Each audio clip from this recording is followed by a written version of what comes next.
And we're going to start with the approval of minutes from the January meeting. We have a motion to approve those minutes. So approved. I'll take the second. Okay. All right, any questions, any feedback? All in favor, please say aye. Aye. Any opposed? All right, minutes are approved. Let's go to budget report. Budget report really hasn't had a whole lot of change since last meeting, except we did get more recycling and license fees in. So we're running well above where we should be at this time. For February, where we only have 30% more to go to complete what our budget expectation is. So we're doing really well with, to date, we have 1.4 million that's in the revenue category.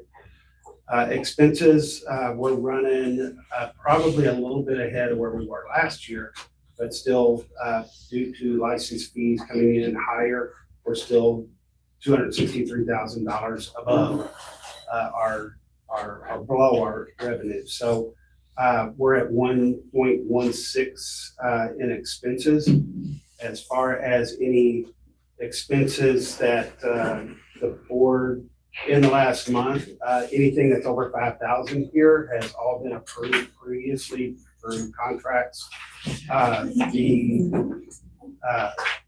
The lids for the recycling dumpsters have come in, and we have started to install those, but I can't say that they're all installed.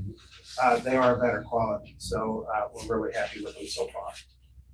We have our cost of services installment. We have just other expenses. We have the education and awareness campaign, which we finalized at our last board meeting to move forward with field trip. And we did get $1,000 back from Veolia for overbilling. They were taking money for a building that hasn't been approved yet. Something I want to talk to you about. Okay. The budget's looking good. Does anybody have any questions about it? I think I sent the details in the packet. I can do that. All right. I will send them after this meeting.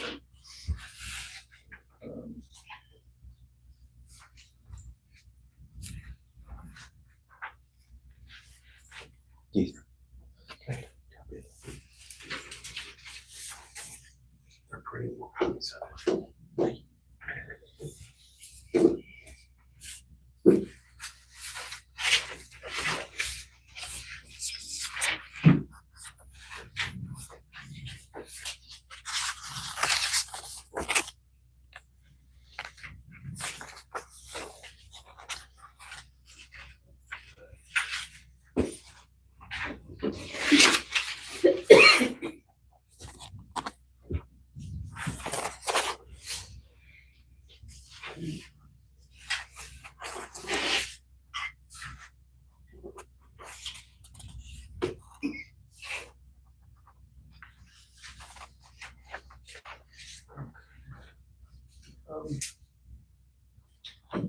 it. The only kind of ongoing confusing part is what we have, the total expenditures going down 8.9 million on the very left. Oh, because it's taking the revenue, like the carry forward revenue and calling it an expenditure. So in the budget system, they have to put this carry forward someplace, and it's always after the budget is created. They always put it in contractual services, so you can see that the budget previously was like 350,000 for that, and that just rolled all that into there. So that's where it sits. I don't exactly like how they do that, but they don't know what that rollover amount's going to be to put it into the budget until after the budget has been finalized. I think I said once before, excuse me, about possibly putting those two lines, the carry forward designated revenue, and, well, you can't put contractual services, but at least the dollar amount for it, at the bottom all the way down there, yeah. right And here. then- Yeah, and I then, sometimes and then bring it over. Yeah, I see what you're saying, and I have done that in the past, so I can start doing that again. When I started thinking about it, I was putting it here, and I had the number up there. Because at that point, right now, I'd have to mentally figure out 4.928, you know, where are we? Yeah. I can do that in the future for sure. Appreciate that. Yeah, I think outside of that, just making it easier to follow, especially for somebody outside of the board. Anything up now. Any questions, any feedback? Motion to approve. We get a second? Second.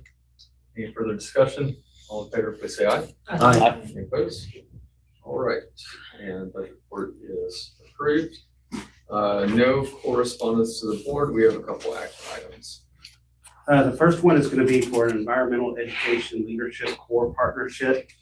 Rachel Young, who is our new education supervisor, she's gonna present on this. I think Rachel has some experience with these groups from her previous position out at the forest. So, Absolutely. Hi, I'm Rachel again. We met back in November, but formally my name is Rachel Young. I'm the education supervisor. I'm glad to be here. I'm going to talk a little bit about what the EEL-CORE program is, and then we can kind of talk about maybe how that could help us accomplish some of our goals in the year coming forward. So some of you may have heard of EEL-CORE before, but if you haven't, I'll give a brief overview. EEL-CORE is the Environmental Education Leadership Core. So this is sponsored by the Kentucky Environmental Education Coalition. So they're a group out of Frankfurt, and they have partnered with the AmeriCorps program specifically to get members placed in environmental education sites. So they work with sites all over the state. Primarily, they're operating in Lexington and Louisville, and then there's a few central and northern Kentucky sites as well. They're kind of trying to expand what they're doing. So primarily right now, like there are members at Jefferson Memorial Forest, there are members at the Nature Center, but they're trying to broaden their scope a little bit about what it is that their members are being asked to do to kind of get a more diverse experience of what an environmental education career path can look like beyond just a nature center. So they approached us to ask if we wanted to apply to be a site. I know that that folks in Lexington have done similar work. And so I think they're trying to get people throughout the state to kind of see what they can do. Primarily, this is for recent college grads who are looking to get their foot in the door somewhere and bring what they're learning in the classroom into a new position. And the idea is that they're able to gain experience. They get certified through professional environmental education certifications. And then there's a cost of living stipend that they get reimbursed for. So essentially, if you're familiar with the AmeriCorps program, this is that. It's just with an environmental education focus. So we would have members for, if we get people placed, we would have them for a year beginning in August to September of 2025 to August of September of 2026. And that would be renewable year after year, as long as we're able to recruit people to fill those roles. So the idea is that we're enticing, they want to work for us, and then they can help us recruit for next year. But there's a few ways that we're looking at our programs and seeing how they might be able to support that. So we have obviously an existing education program where we're going into schools, we're starting to get into businesses.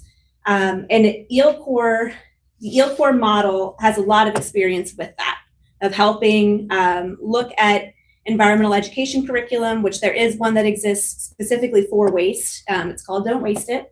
But the EEL-CORE members get trained in those programs, and they're able to help push those into our communities through clubs, schools, community groups, that kind of thing.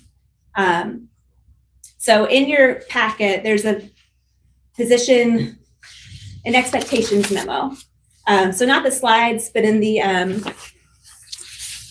addendums, if you will. And that's where I'm pulling this right column. It's just coming directly from that.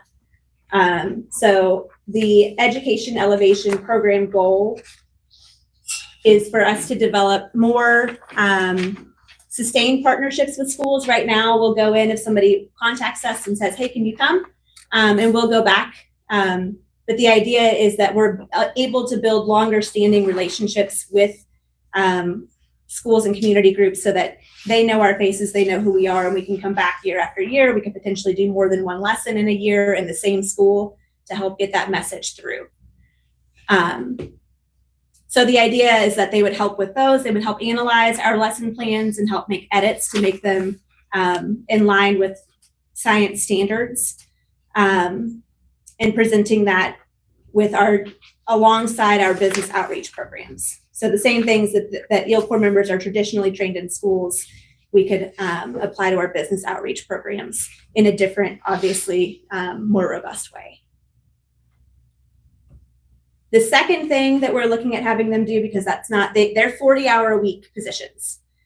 So we're hoping to kind of use the positions to split time between those more traditional education roles and a new strategy that we're working with called sustained focus improvement. So as everybody in this room knows, we have certain areas that are more prone to cleanliness issues, and we're working on piloting what works best from an education perspective. So we've talked a lot about enforcement and getting cameras places and citing people for illegal dumping. But as an education department, we're talking more about how do we get resources in the hands of people to prevent these things from the beginning so that we're not having to enforce, we're able to get them from the front end. So these positions could also be used in that way. And on the right side there, it kind of maps out what exactly that looks like for us. So they would conduct surveys, assessments of carts left out on non-trash days, walking litter assessments of areas, and providing a numerical score so that we can go back and know what that baseline is, going door to door to educate residents, which is something that we're piloting more and more, and we need help with boots on the ground, figuring out what the best strategy is for that. And collaborating on neighborhood cleanups and analyzing data. So for full-time AmeriCorps or EEL Corps members, this year, the current program year, the cost share between us and the state, what we would be responsible for is $8,500 for a full-time staff member. Ideally, we would be able to get 2 of them. And that's recommended by the KEEC so that they're able to have that retention is better if there are 2 people in the position so that they have somebody to go out with, they have things in common, and they can go together to conferences and things that KEEC provides. So theoretically for 2025 to 2026, they haven't officially released the numbers, but I had a phone call this week with Wesley Bullock, who shared that while their numbers haven't been released yet, they're anticipating that if it increases at all from that $8,500 per member, it would go to maybe $9,000. So we'd be looking at, for 2 full-time members, $17,000 to $18,000. So, Questions, or is that appropriate right now? Yes. Okay. So only 2 people are gonna do all the things, you could pick one. No. All the things that are listed as bullets on the previous, or maybe the previous page before that. No, this is That's just, a lot of work. and that's what, this is the thing, is like, these are things that are already kind of, as an education department, we're looking at, these are things that we are being tasked with in the coming year. That these are things that we want to do, that we want to be able to do. And so what you're looking at in your packet and on the screen is things that we want them to have the ability to do once we're mapping out exactly what that looks like. So that once we have a program rolling, they're able to come in and help with that. They're not solely responsible for conducting every litter assessment in our sustained focus improvement areas. But if it's in the position, if it's in the expectations memo, it's something that we can ask them to help with. and train them on so that they're able to eventually be on routes together. I would say that they're gonna be able to help us amplify and extend what we're doing at a pretty low cost. And when you start to get boots on the ground, or you wanna get people into schools consistently, we need people to be able to do that. And this is a really good way for us to be able to do that at a relatively low cost, and we're helping people get trained for the workforce to be able to go out and do things. Potentially creating people that know us, and when our jobs come open, they might want to fill it here. So it's job recruitment, it's amplifying our message, it's boots on the ground, it's training for them. So that's what it's about. Where in the organization is this gonna be placed? You know, what division, whatever?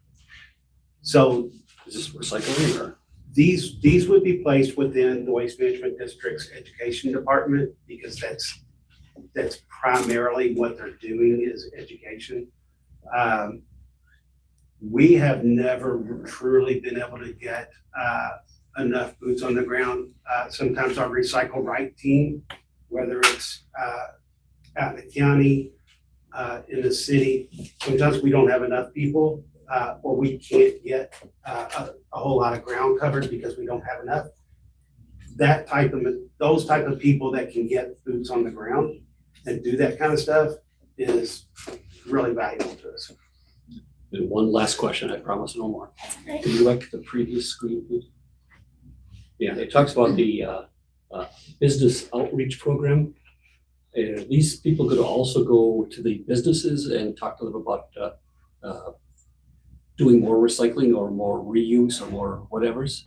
The idea is that if they're here, if that's something that it kind of depends on the background, right? If we end up with folks who have a really strong elementary education background, I might not throw them into a business. But what that does is it allows us more time as a full-time staff to focus on business outreach, and then the EEL Corps members can handle going into the elementary. So But if we do have somebody with a business background, then we could utilize that skill set of somebody just out of school who's been analyzing these things recently and can help us develop that more.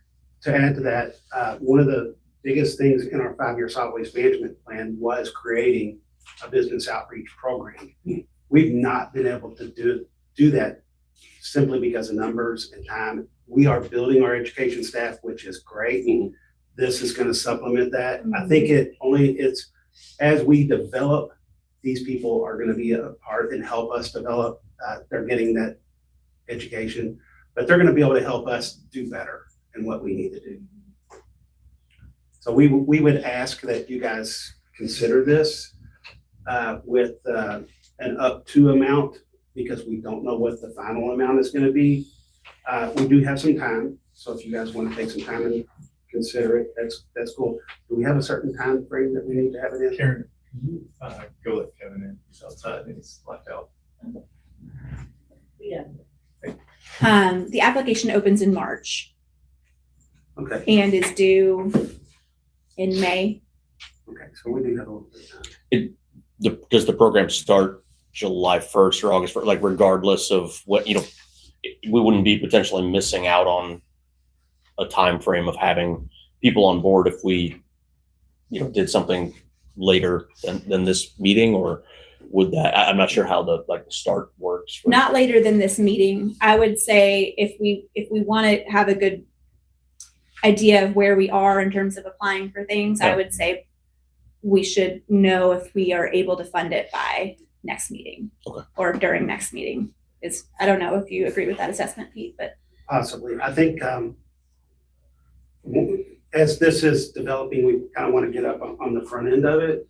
I believe that there would be a contract of sorts that we would have to go. And, that's why I say it's not, you can approve it up to a certain amount and allow staff to work on it, or you can wait until that comes back to you, so you can, it's up to you guys. But we just wanted to get it on the front burner so that we're not going to be late. So, yeah, my question on this would be in reach, like total reach, especially if we have two individuals or up to two individuals who are splitting their time between education in schools and potentially education in businesses, and then also doing the walking assessments and going door to door and all that. Like that's, as Brian mentioned, that is a long laundry list of different Right. items. Well, some So, things would be seasonal, I'd say too. You know, Right. Oh, the door to door always in February. Yeah. Make them prove their metal, at the start, Exactly. just, weed out the weak. So would there be, particular goals and expectations? Of course, we would want to make sure that it, well serves the interests of the Yes. board. One of the things when you do this, you don't want to paint yourself into a corner by saying it's just for this. So you want to broaden your range of things that you can use them for so that you can be flexible. It does not mean that they're going to be doing each and every one. It just means that they could do the ones that we need, to focus on the most. And look, it's not just about us getting what we want. We want to make sure that they're getting a well-rounded look at what it is that they're trying to learn. So it's not just about us, because we do want them to learn things, and being able to get them into a wide variety of things is better for them too. Yeah, I mean, personally, I think that education is some of the biggest bang for the buck that we can get in terms of investment, from district funds. And again, for personal experience, I've been on the Wilderness Louisville board for 9 years, and we're the funding arm for the AmeriCorps volunteers in the past, and at JMF, and I've had really good success with the caliber of person that's coming in. And a lot of times, what has been done is, you see the two applicants or the people that have been assigned to you, and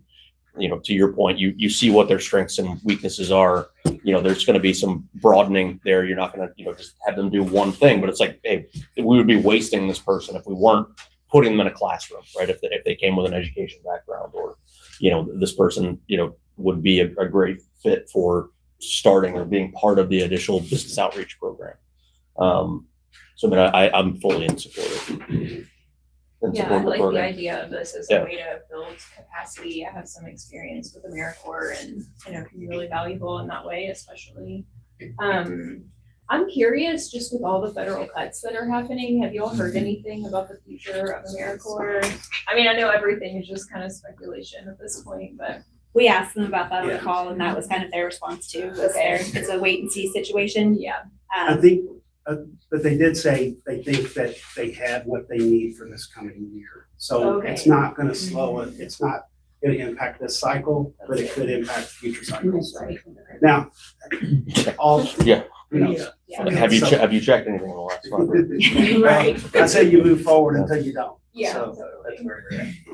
I just want to say the AmeriCorps program is great. My daughter was in it, went on to be a teacher, and now she's got her master's in teaching. But she started out at AmeriCorps, so I think it's a great program.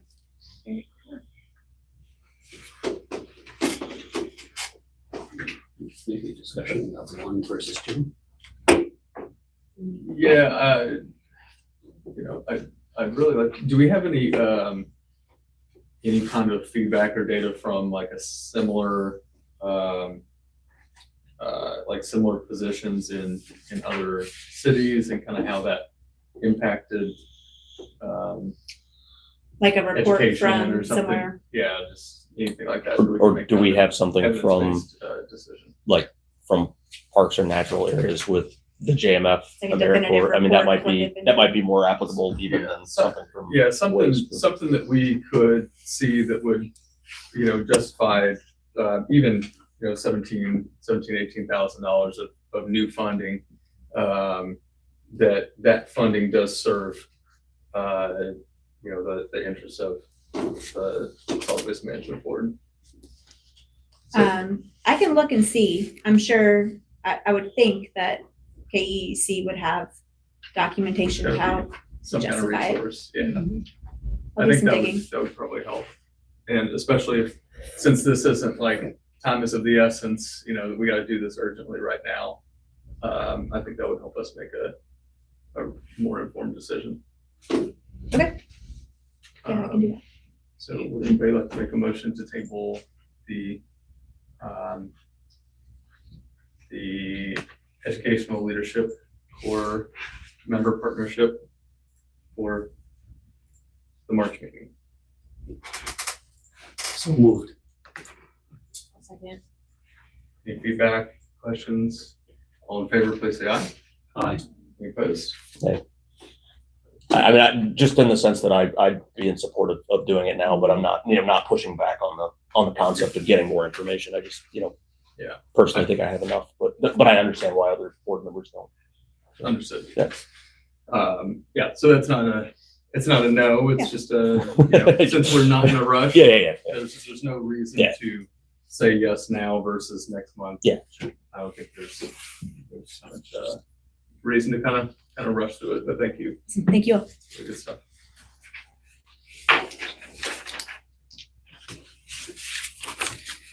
Okay, recycle coach. Yes, so I'm going to give a little bit of an update about our app. It is an annual subscription to Recycle Coach that we have historically had the district fund since I think 2018. Correct? No. So Recycle Coach is our waste and recycling app, and there's a lot of good features about that. I hope you all have used it. I put a few screenshots up here. The top left is what it looks like on a computer screen. If you just go to louisvilleky.gov/recyclecoach, you'll get to a page that's dedicated just with what they call the widget of for the search bar and the schedule bar there. And but it's really better to use it as an app on your phone, the mobile app, but that would be considered the web app. And you can kind of see if you put in your own address in Louisville, you would see your schedule, which if you live within the urban services district, it populates your waste collection schedule. If you don't, we haven't had any takers on partnering in any home rule cities or HOAs or anything, but the pop-up drop-off schedule is on the calendar and you can get reminders for that.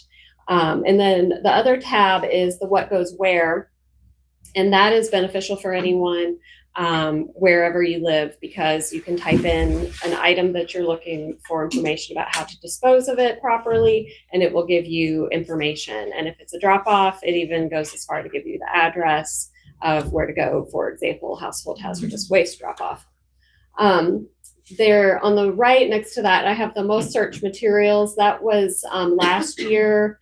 That was January. Let me look at my notes and make sure. That was just for the month of January, and it compares it to last year. So the blue is, if you can't read it, it's household batteries is the first one. That happens to be our top search right now for the past month. Christmas trees, which I'm sure that won't hold. And then styrofoam packaging, inserts, and mattresses were just kind of the top four that I did a screenshot. And it's usually not too far off from the years before that some of those hot topics are always up there. And then I just wanted you to see our participation.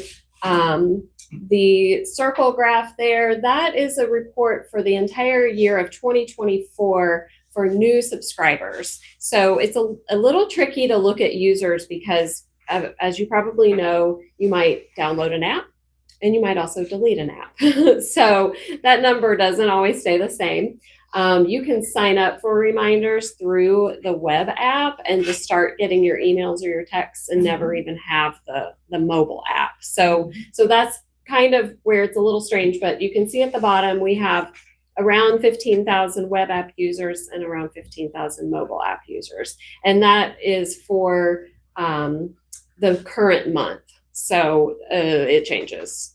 So is the plus 39.6, is that a difference For month the to month or year? from last Oh, wow. year, Oh, okay. the same time Year. period last year is what that comes in. So, and then that's just a screenshot of what it would look like if you got a reminder on your phone.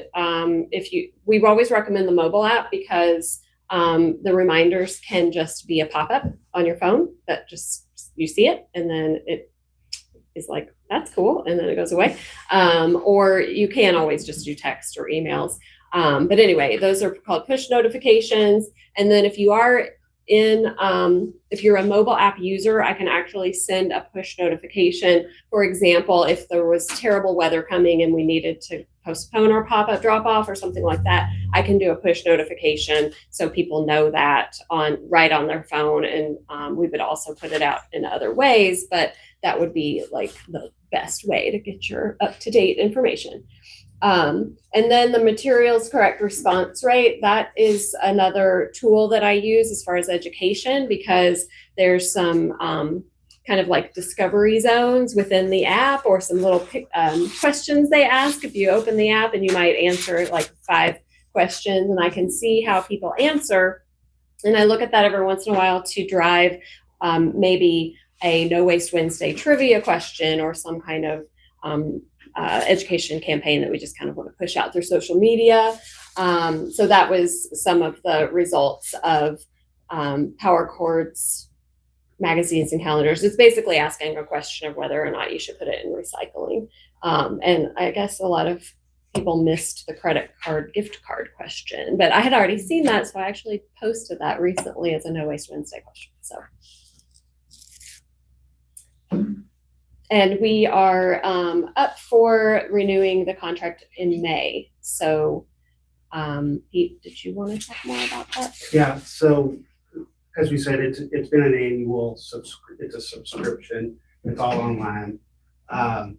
We've done this for several years. The price really hasn't changed much, except for when they started adding text messaging charges above a certain limit, and we had a little bit of a rise, but generally we've been fairly steady on our price the last couple of years, which is good. Although I do think that this was up 500 from the previous year, which if anybody's got a contract, $500 going, it's nothing percent wise, unfortunately. But the terms are there. I believe we got this late. I'm not sure if I got it in your actual packet. But the one thing that we did find out just recently is that our IT department said that there was a law change that requires an ADA component to our websites. And right now, they are not compliant with that. Am I correct? I'm assuming because IT sent me the paperwork and said, and they're just checking with all of their third-party vendors, and I forwarded the information to them, and I received a response that, yes, they're aware of this bill, and they're already working toward that. The IT department here required a formal response by March 15th. So we know that we at least have time before our contract renews to understand their timing. They did make mention in that email that this consultants are kind of hard to find right now, because apparently if you need some help with that, those people are scrambling for that. So. Question. On the right side there, marketing communication, talks about a newsletter that is required. What newsletter do you use for that requirement? Sales thing or something that your office puts together? Sorry, let me read that closely again. I think that that is the newsletter I receive from Recycle Coach. Yeah, I think it's saying the person who is the contact with Metro. Yeah, I get that. Gotcha. Yeah. So I get information about the performance.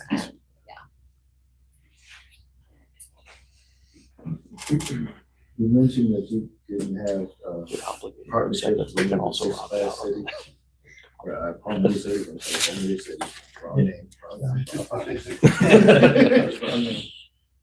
So is that an opportunity to? I think it's an to be opportunity. with the home rule cities, or is that, would that mess up your numbers or whatever?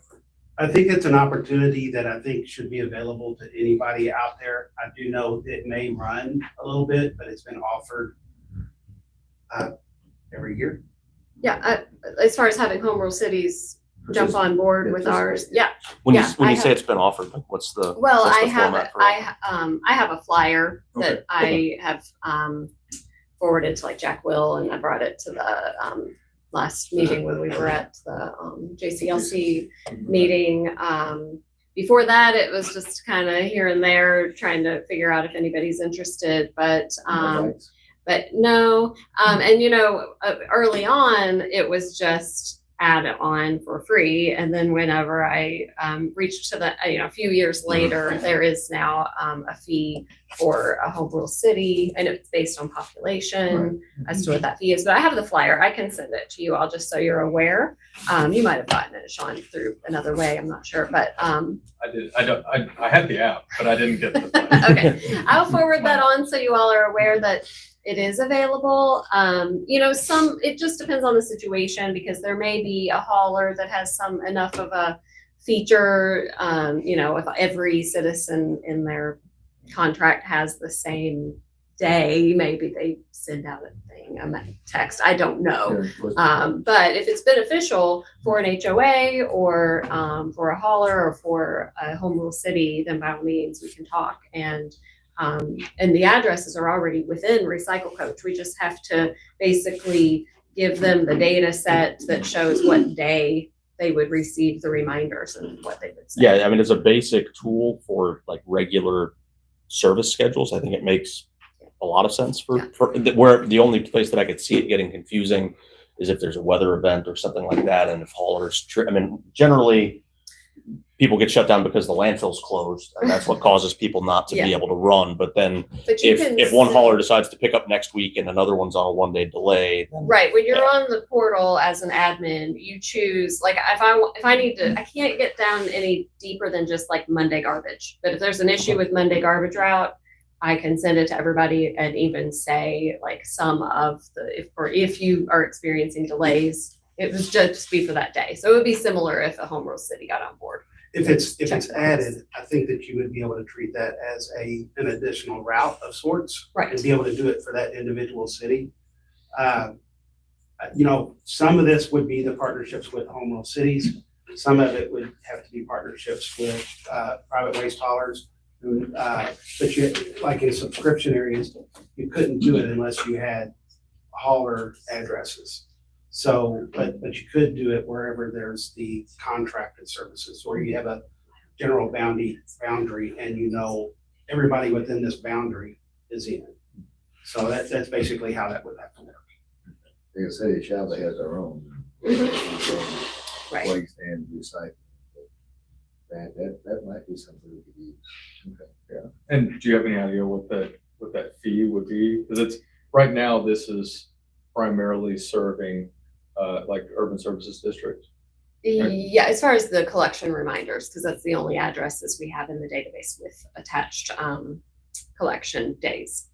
I believe the starting was $1,000 for the year, but it went up based on population.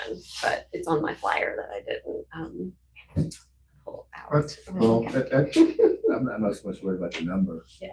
Well, I am. Is it so, and it'd be an addition, so it'd be addition to the 13.9 that the Mhm. city would pay you guys and you would pay. Or they would just Oh, directly they pay would. Recycle They would Coach, directly unless pay. they, I guess, requested from the board.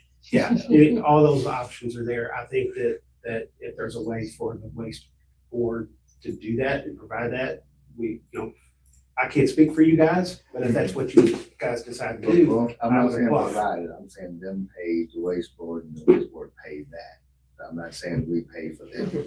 It's up to you guys. I'm not suggesting. Don't have a dog. Just a waste of time, a waste of tape on that. I would just hope that it can get done, because I do believe that it's beneficial service. Okay. All right, any other questions? A motion that we sign and renew the contract for 13.9. A second. All those in favor, please say aye. Aye. Any opposed? Just a question. Would you guys want to do that pending their compliance with the ADA. It's not gonna happen Yeah. without it. You know what, when we first started talking about that, I was like, we need to make a motion pending the ADA compliance. So, all right, It's up to you you. make a new motion to replace that motion. I don't understand. They're out of compliance with the ADA right now. Recycle coach? Yeah, Yes. with online accessibility. Oh, So, yeah, they just have to update the site. If they do, then we can. Yeah. we can- I've had to fix a website like that, and it's things like, anything that's graphic has to have a label, and all the words have to have a hyphen between the words. And then the software for visually impaired people reads them what the caption says, and otherwise they lose all the graphics. So it's a pretty easy thing to do if you know the trick, but you gotta know the trick. And since we have so many blind people, it's- It took 7 years. I'm in the motion that we Approve approve the recycle coach. recycle coach renewal with pending the ADA modifications. So, and this would be for a 36-month term, correct? I mean, that's the contract length. That's what it does, but we, But we, the we, 13.9 is an annual. It's annual. So, yeah, I just wanted to make sure that we were clear on what we it will renew automatically, but we always wanna come back every year. Okay, to get okay, that so it's money. still just for every year. Okay. All right, we have a motion on the floor. Can we get a second? Second. Any further questions, discussion? All those in favor, please say aye. Aye. Opposed? All right, motion is approved. On to new business. Extension request for the 2025 annual solid waste management report. So anybody that's been here for more than 2 years knows that we never make our March 1st deadline. Typically, this report is for counties out in the state. Louisville Metro is just a little bit bigger. And we have so many people that have to end up reporting. Lots of times we end up with multiple of them being in violation, which we do. So we haven't been able to get all of our data yet. So at this point, the state knows I'm gonna be asking for it. All I have to basically do now, I have the same letter, I'll change the dates, I'll send it to the state and get that approval with no problem. I just wanted to make sure that the board knew, because this was a March 1st deadline. That's not gonna be that. Do we have haulers that are repeatedly on the list that, or does it seem to change every year? Smaller haulers. Generally, I mean, I would hope so. It is the smaller haulers. It's not just haulers, it's recyclers as well. There are a few that are repeat offenders, yes. I mean, do we have any sort of enforcement mechanism? We do. Okay, I just, They have incurred penalties in the past. Okay. And they probably will. So what's the term that we're extending this for? They'll tell us, but generally they're gonna give us a month. Okay, so the proposal is to make a 30-day from 1 month extension from March 1st to April 1st. Yeah. Okay. I know we talked about this when we were getting into, look at the data. I remember you talking about how, when it comes to reporting time, it's just, it's a lot to pull together for Louisville Metro. And if it wasn't for the retrack program that's approved last month, it would be 10 hours. So. All right, would somebody like to make a motion to do a 1 month extension to April 1st? I'll second. Second, any further questions? All those in favor, please say aye. Aye. Any opposed? All right, extension is approved. Let's go to House Bill 538. Okay, so I just bring this to you guys as an FYI because it is regarding 109 boards. And it's not just like our 109 boards, but it's all 109 boards. And it's basically saying that any regulation or other lawful instrument issued, I'm not quite sure I understand what that is. I have concerns about it. But if the 109 board decided to do that, then it would have 30 days to be approved by the Metro Council or it would expire. My concerns on this that I've expressed is I'm not sure that anything will get through Metro Council in 30 days. So I'm not sure that it's even feasible. What I will tell you is that since this one was introduced, it has not garnered a whole lot of movement. This is part of a much bigger bill that includes some changes to ethics. It includes changes to the size of an area that can incorporate. And I don't want to put myself in any trouble for saying what it is. Just go out and read it yourself. But I will say that there is a lot in this bill, and that may be why it's not moving at this time. So I don't know what's going to happen with this one, but I am concerned about it. And the last thing I would say about it is we don't necessarily have a say in that, because if there is a change to this, it's up to Metro Council, who, you know, the 109 board was created through KRS enabling legislation and adopted by Metro Council. So Metro Council has that ability to change the way that we do things. So it would be up to Metro Council that if they change something, to change it in their ordinance. So we may voice our concerns, but it's really up to them to be able to make those changes. Can I ask our attorney, just one, I'm from the Jones spot? That's all right. Hi, Jason Fowler, Assistant County Attorney. What he just said, if Frankfurt changes that, does Metro Council have to change an ordinance to fit that, or is it automatically in place? So in general, state law preempts local ordinances. Okay. This would apply over whatever Metro Council could enact, Okay. if that's the question as I understand it. Question. Do we have anything in the book of regulations or folder of regulations or whatnot that we as the board have as for work now and in the past, it's things that we regulate? So the 109 board in its history, going back to 1990, had created regulations. Regulations can't trump ordinances, correct me if I'm wrong, and ordinances can't trump the KRS, and KRS can't trump the federal government. So those were back in the 1990s when there was a lot of activity by this board. They were codified into ordinance. Oh. So most everything is already codified. The one thing that this board did was a regulation regarding collection of yard waste in plastic bags, requiring it to be in a different. That was created as a regulation by this board, but subsequently adopted by Metro Council and codified. So now it's in, I think that's where we want things to be, is in ordinance, because it's a lot more powerful and I think easier to manage when it comes to it. So is the concern then not so much the process of wanting it to be codified, by the council, but just the time frame that it's and saying that it would expire within 30 days. So it would have to, I guess, keep being introduced as a regulation, I guess, unless they just said, we're going to do it. I'm not sure how it would Yeah. work. I really don't. The one other thing that I had concerns about here is the word lawful instrument. That's going to be an attorney term, but my concern would be the 5-year solid waste management plan that takes place every 5 years.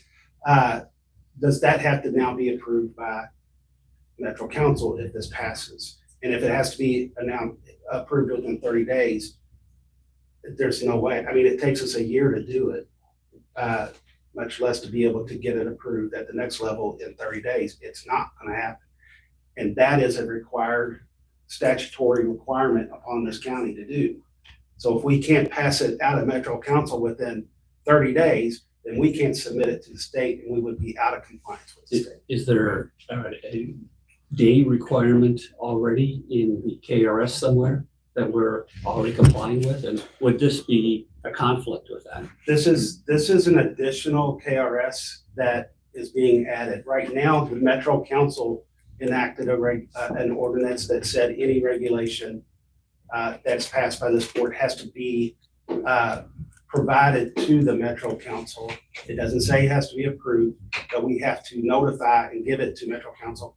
But then I think three days of approval of it. So it's basically, they want to know what we're doing, and we have to send it to them. So if a lawful instrument is the same thing as a legal instrument, I mean, that would include any contracts, correct? I mean, so if, I mean, sure, yeah. I'm gonna unwind Yeah. the clock and start back. Yeah.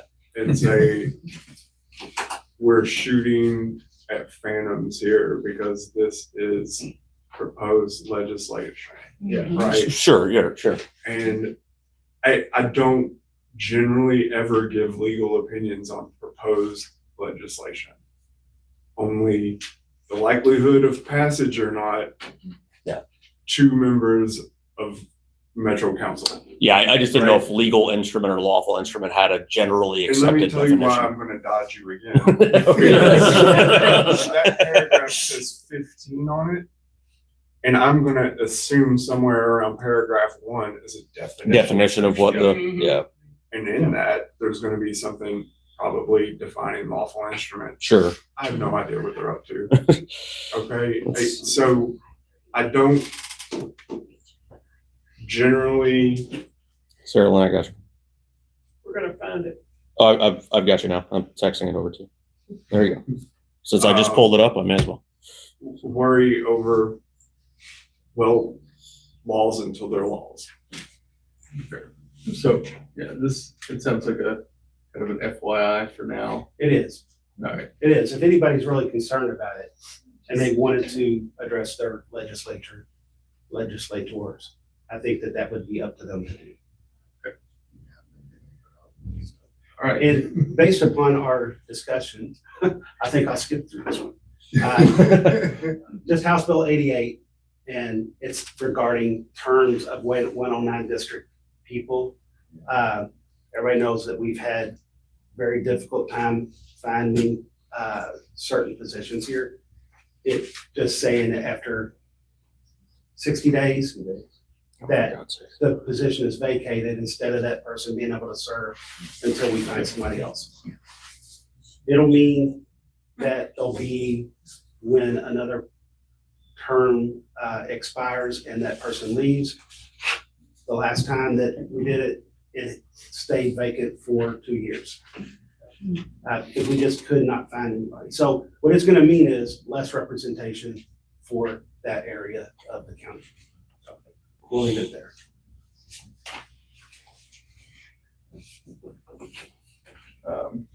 Yeah, I think on that, we probably just need to maybe reframe or review how we're communicating out to potential or prospective board members. We might find a different avenue that's a little more effective to locate, identify those individuals. Yeah, that would be through the And proactive. mayor's Of office, course. so we're not Yeah. there. That's up to them. Okay. Old business, reasonable accommodation. So up to today, I was probably gonna give you a little bit of an opinion. What I will say is that this has been bounced back and forth, and every meeting that we've had, we're saying that there has to be something out there that kind of tells us our guidance here. But as you look, I just don't know total answers, and we're going from this side to this side. And just to make it clear, this board, by my understanding of what we've talked about, our goal is not necessarily to create a regulation that's gonna supplement or ADA. I think that would be a really bad idea on our part, but is to understand how ADA relates to solid waste management hauling in our community, and to be able to educate people in our community what those are.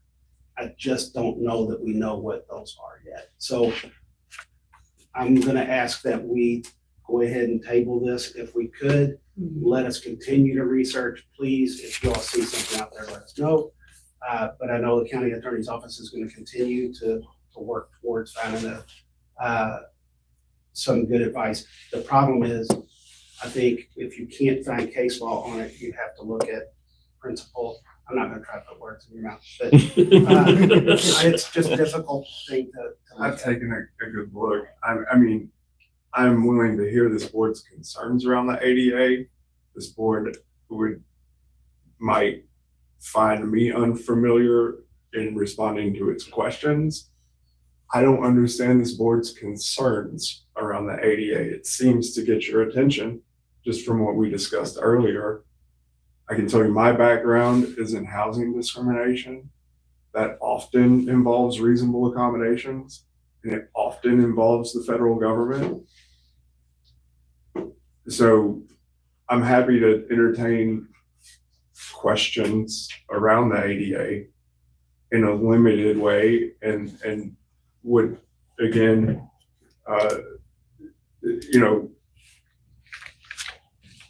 just try to understand where the concerns this board is having are in that regard. I know some of the, like, if it was a constituent request out of St. Matthews. So I know some of the background here, and we just welcome and take notes on any concerns the board has, and then maybe I can respond. I don't know if it was so much concerns as just wanting to potentially pursue the process of having a minimum required standard that was applied throughout the district, if that wasn't already on the books. That I know that all the private haulers have their own, but trying to make sure that we. Right, if nothing else, communicating out to each area, whether it's the urban services district, the subscription areas, the home rule cities, HOAs, like best practices, here's what you should, list on your website, here's kind of a helpful guide to do that. And then just, some education about what is available through reasonable accommodations through haulers. And, right now we have a range of processes that people can go through to attain that. Anywhere from a phone call to a formal form that they'll fill out with an attestation that they're unable and nobody in the house is. Pardon the interruption, Chair. Is that the variance you're discussing, that form? The variance is what is in place in the urban services district. Okay, Yeah, so similar, yeah. similar, but you're referring in that circumstance to a service provided area? Yeah, so I think there are some service provided areas that also have forms that you can fill out. It's a variable process by hauler, so. Right.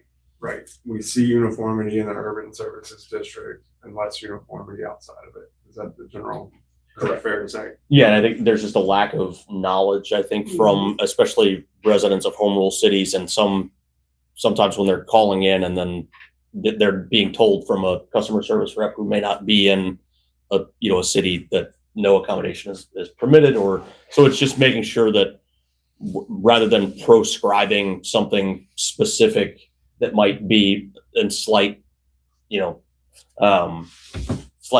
conflict with the way that the hauler provides that accommodation, being able to say you're obligated to provide some reasonable accommodation, and here are sort of the minimum guidelines for doing that. I guess my pushback on that would be, why does the board not think the current law is sufficient? Well, and that's I'm the exploration. Yeah. Oh, Is let me provide that then. That answer would be in 51-404. The variances of the urban services district are sufficient for the ADA. That is similar in a lot of ways to what would happen if an accommodation for a request came through.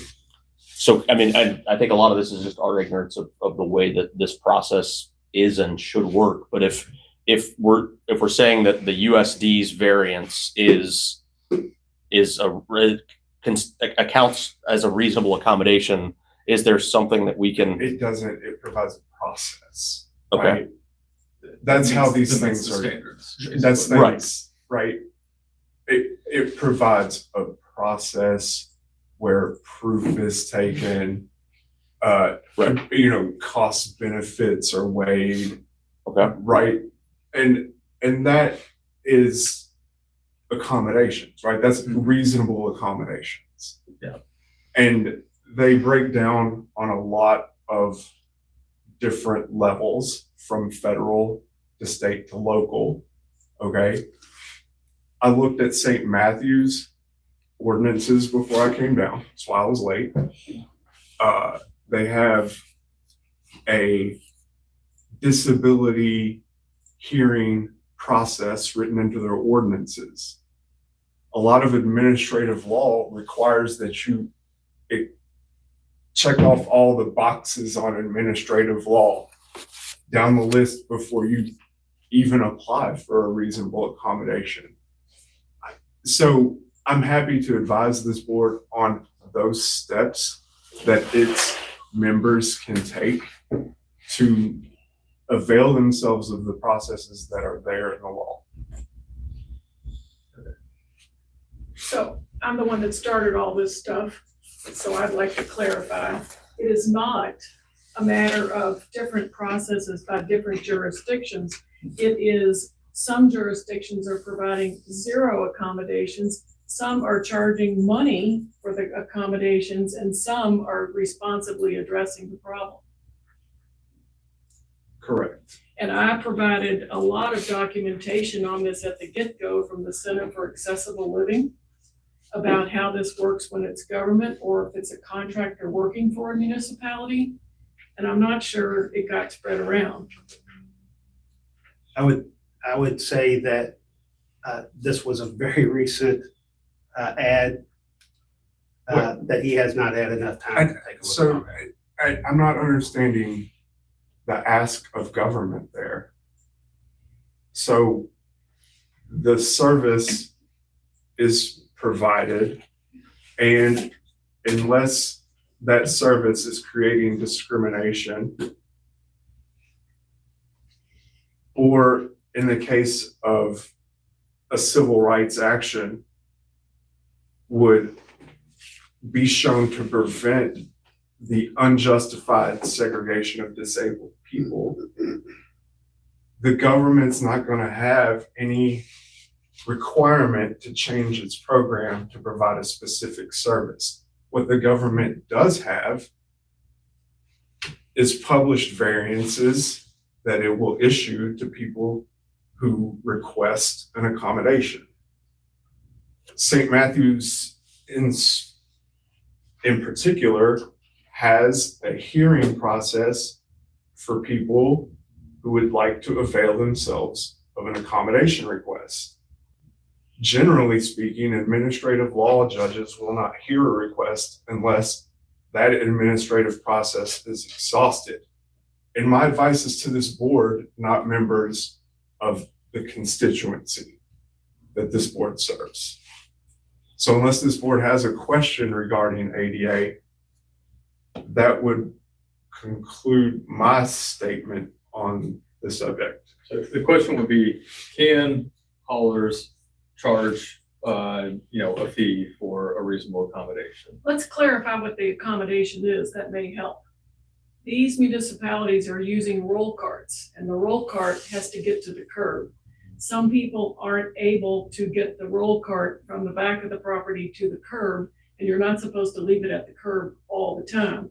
So the accommodation is for the tipper to walk to the can, the roll cart, bring it to the truck, empty it, and take it back.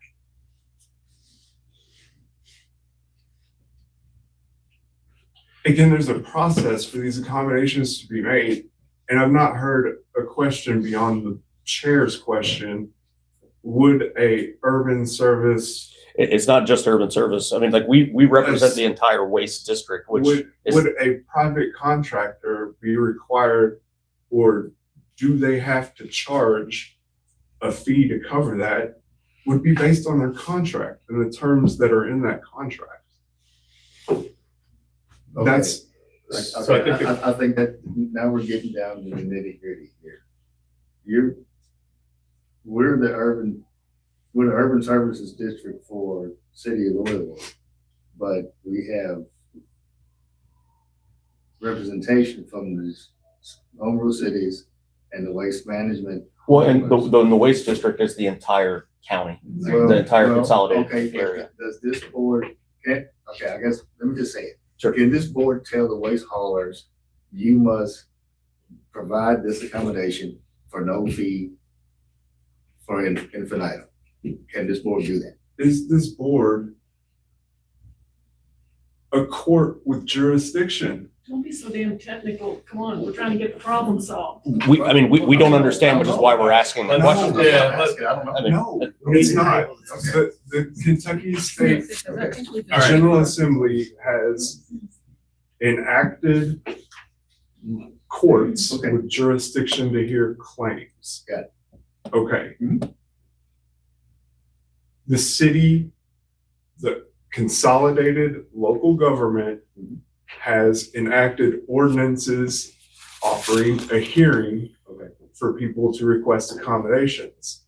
That would be reviewed by a court, Not here. not a board.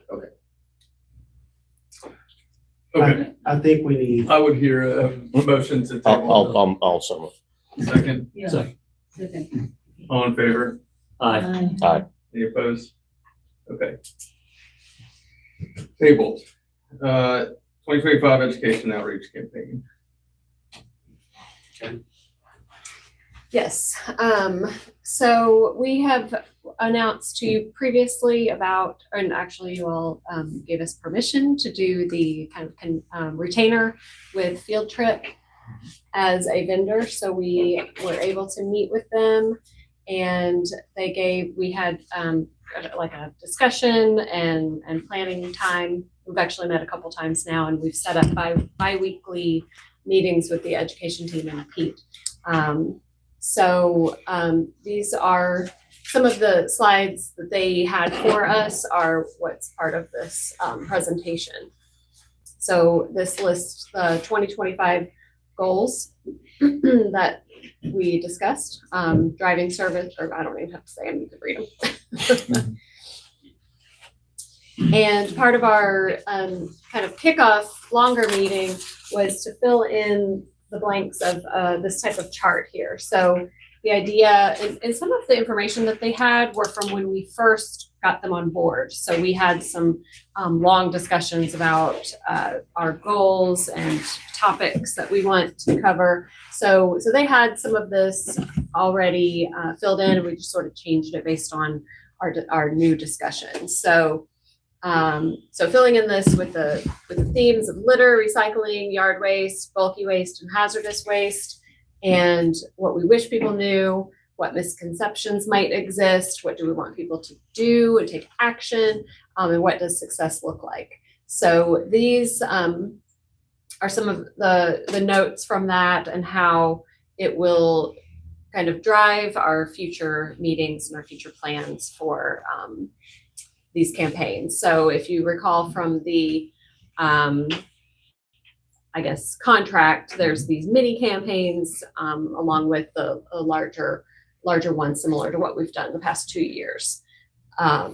So this is this is like a list of the deliverables that they have. And one of the March social calendar, she kind of sent us a template to help us because we're kind of embarking on some new processes and ways to keep our content organized. And educator Diana Tobias, who's here, she's kind of taking on and helping a lot with the social media. And the next thing that we're kind of excited about is that them helping us with the style guide. So they've taken a look at some of the things we've done, some of the campaigns that they've already done, and they want to sort of match that up and give us a good style guide and have that information through Canva or any kind of platform that we're able to use that we can have consistency with colors and fonts and themes. So that's coming. Whoa. Yikes. Yes. Uh-oh. There's Our your request there are you go. helping less. Andy, well, let me look at your paper. Yeah, and I'll yeah, yeah, see if go- I go right can't ahead, yeah. just talk about it. Well, I was on the right actually, page. okay, you were on the right page and there's nothing more about it. So, so you can kind of refer to that, and I guess I'll just let you all. We're excited about the partnership. We're excited to get going. We've had, our one kickoff meeting plus one 30-minute call. So we're going to have that 30-minute call every other Monday. So we'll be able to keep you all up to date on our plans and any kinds of, I guess, images and things that we want to put out there that we can kind of keep you all up to date as we do it. Do you have questions? Yes. One request, got a question. Sometime in, I guess, June or July, Mhm. can you bring them here and just kind of I- talk? Actually, yes, that was part of the discussion. We felt today was a little soon, and I think maybe the goal was to bring them on next month. We were kind of already looking at the calendar and figuring out when they can join us in person. We'll just bring Yes, them. but yes, they will when for got sure be something. coming. That's Next, part of next it, month's too soon, that's fine. Okay. That's what I'm saying, June, July, when Mm-hmm. they got something to show us. Thank you, Kirk. Do you have any other questions just about the process? No questions. As I slowly get my computer back up. But I do agree with Mr. Gibson that we should wait until they have something substantive that we can really review. Sure, no problem. Okay. Let's go to the advisory committee report. I can talk about that, or Yeah, I know you can go ahead. Bruce was not in attendance at the last advisory committee. Sandra chaired that. Do you want to share anything, or do you want me to? Actually, it was a very good meeting, and the reason it was good was there was a lot of real meat on the phones. No, go ahead and do it. There were two main parts to the advisory committee meeting, and one was to have a special presentation from the Don't Trash Glass program. So I think we've tried to fill you in on some of that information. Hopefully you had a chance to look. It was a very good presentation with, lots of information. And I've already connected them and with anyone that I knew, the zoo, the airport, and I had a contact for Kentucky Derby Festival. And then a local bar that has someone who's just gung-ho about recycling and doing some things on her own. So trying to connect her to see if maybe they can make her program even more robust. So hopefully we'll get some more glass recycling going on. The other part of the meeting was to go over the grant, the idea that the Waste District could offer grants. And so I learned a lot about how that's going to go through the eCivis platform that Metro uses. And we have solicitation is first, and it's all kind of on a computer platform. So when you fill in those blanks, you're basically making the application guidelines for any applicants to read and understand if they qualify or eligibility and everything. So I had a draft of all of that for those guidelines that the committee now has in their hands. I've asked for them to come back, send me any edits or ideas or how, changes that they'd like to see. And then by March 7th, so that way at our next meeting on March 19th, we'll be able to go through that. And hopefully at your March meeting, we'll have something for you to see and get your feedback. So I think it's coming along good. I think it's gonna be a process that's well thought out that we can just kind of piggyback on, and it's gonna be really good. I'm excited about it. One follow-up question. Actually, it's really more for West Rock. Just kind of a curiosity about recycling and markets. One of the primary goals of this board is to help increase recycling adoption rates.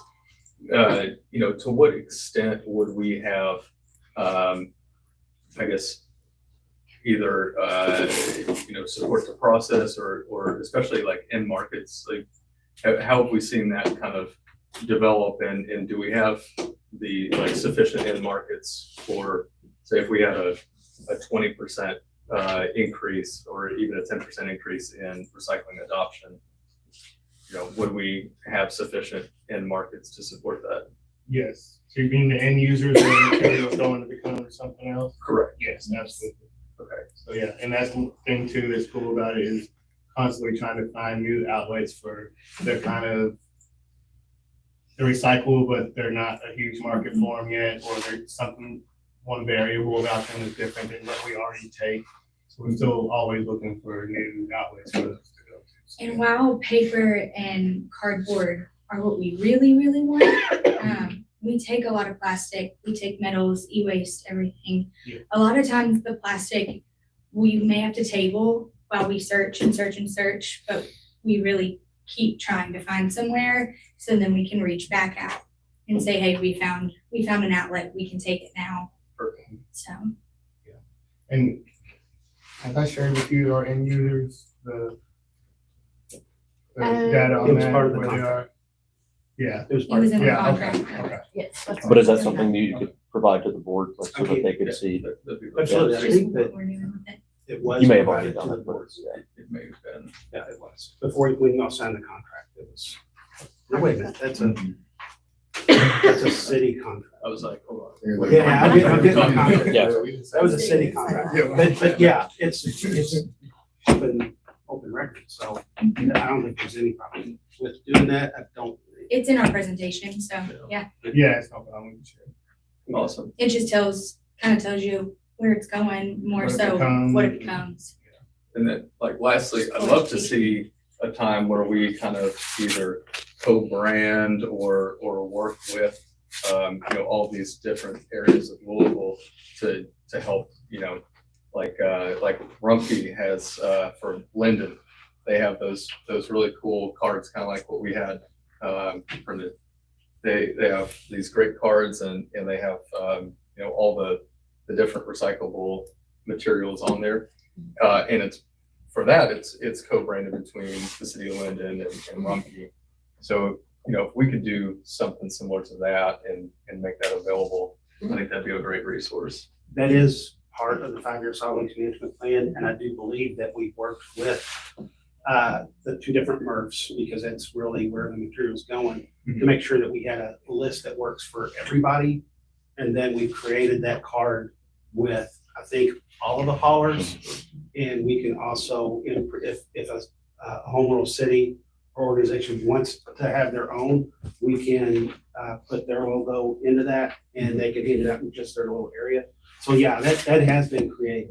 Okay. So That's something else I had on hand at the JCLC meeting, just kind of the flyer that, it was, the cards aren't printed like nice on nice paper yet, but if, however it wants to be done, it can be with the haulers as is, or if a home rule city wants to add their logo.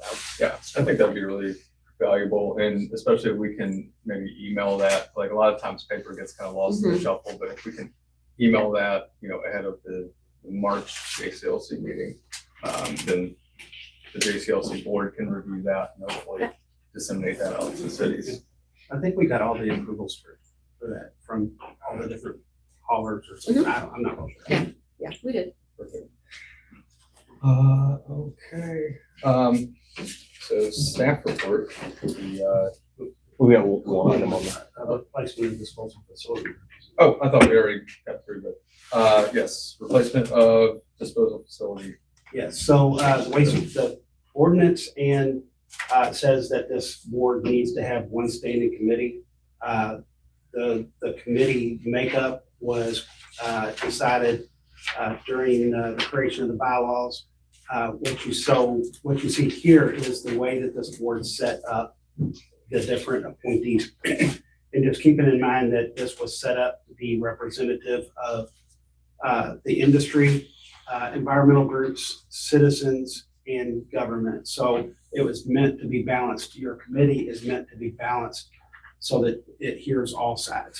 So what we're missing right now is the appointee representing landfill or transfer facilities. Typically, that's been filled with someone at the landfill. That person has left WM. So we have requested a new person. Yeah, and so Mike Hext from WM is volunteered to replace Marie on the board, so, or on the committee. So I didn't know that until.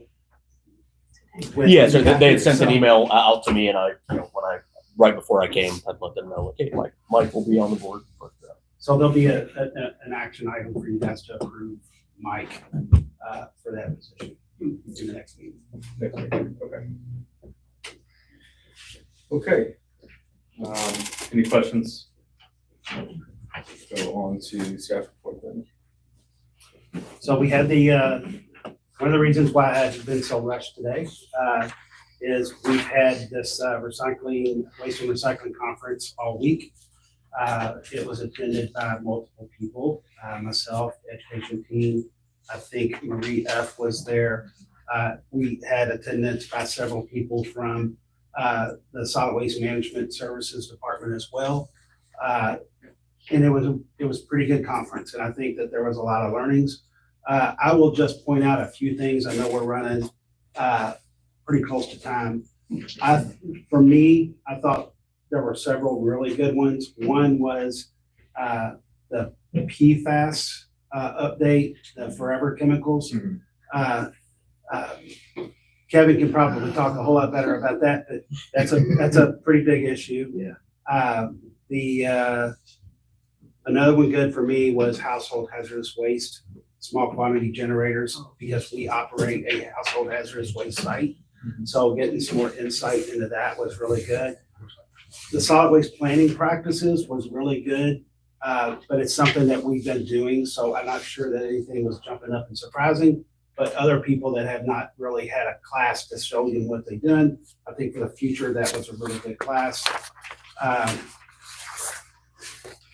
I want to say disposable vapes are a huge issue, particularly in schools. And probably the one that made the biggest impact on people was going to be the lithium ion batteries. The gentleman that was presented it from a firefighter's point of view. And I can tell you that it contained lots of explosions and exciting stuff. It scared the bejesus out of a whole lot of people. But really, this is a massive issue for the waste industry. And the number of fires coming from these lithium batteries at recycling facilities, landfills, and in trucks is a big deal. I'm not sure that it's gotten up to 50% of the calls in the fire, but it's a lot. It was way more than I thought. So there was a lot there to kind of digest, and it's something that's been on our radar. I know it's been on the radar of the NWRA as well. If you go back and look at one of our things that we've talked about, proper disposal of lithium batteries, that is going to be one of our topics that we're going to try to address this year, and how we're going to handle them locally.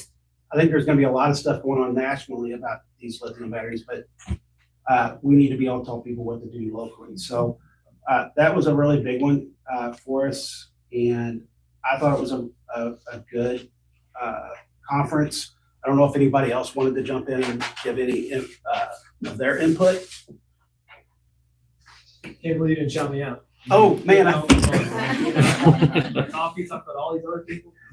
Derek from, is this your first time at one of these meetings? It is. Yes, see, that's why I forgot about you, Derek. I've seen you for the last 3 days. But Derek Carpenter with Rumpke was also there. And yeah, the one last thing I did want to bring up is about a year and a half ago, there was discussion about a recycling organization, Kentucky Recycling Organization, across the state. Some people might not have heard about that, but this recycling organization is going to be really something that's going to help the state move together on recycling, and I think it's a really good thing. This board at that time pledged $10,000 in seed money to help get that organization up on its feet. I believe it's up on its feet. I think it still needs that seed money. So what I did was, because there's members of this board that wasn't there when the previous board made that pledge, we're gonna have them come back, discuss what that organization is about, and maybe make another ask to see if this board would be willing to do that again. It is a statewide thing, and I think honestly, if the recycling industry gets better in the state, it helps us as well. So I think it's still within our purview to do, and I believe that it was checked as whether or not it was a eligible expense for this board, and I believe at the time it was, but I would have to go back and get that. So any questions on that? If anybody else doesn't have any other comments about it, that would be that report. The next item there was. Who are those two people? Yeah. And why I don't know. why are you wearing the same clothes? If I didn't feel bad about things already, this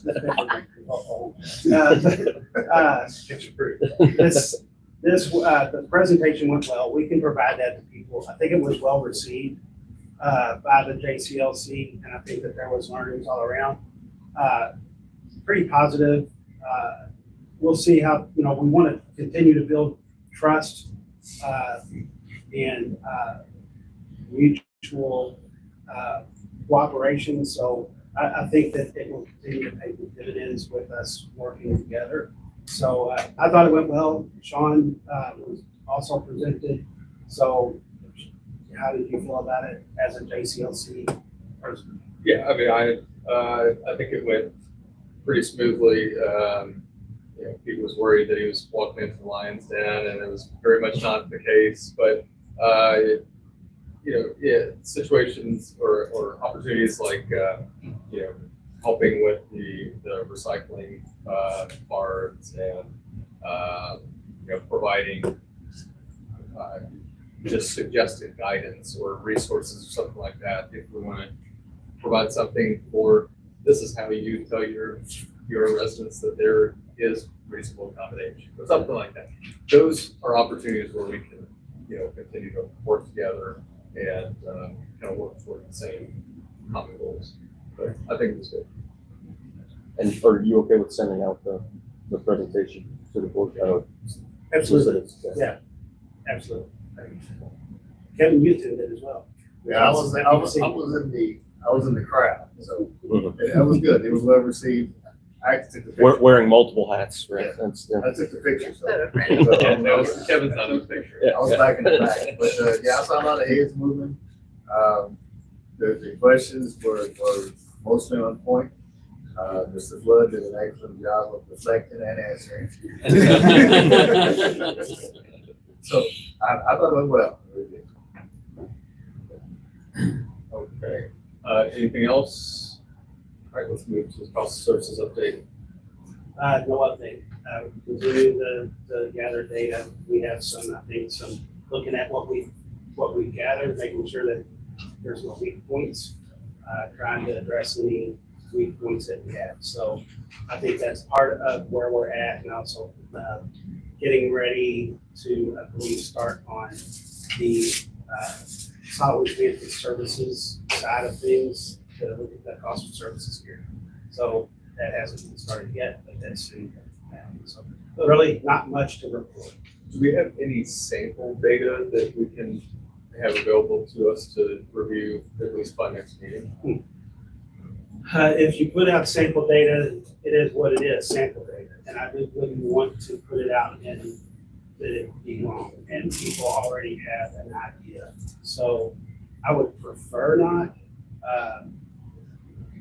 But I think so. I'm a little mixed on it, but if the board asks me for stuff, I'm probably gonna provide it. So, I would just be curious to see what they have so far, especially, you know, 'cause I think they answered some questions at like the advisory committee meeting, something like that, right? Were they I'm not here sure for that? that they was at the event. No, it wasn't. I don't think that they did. We've been trying to keep a little bit of an arm's length, just for perception purposes. The meetings are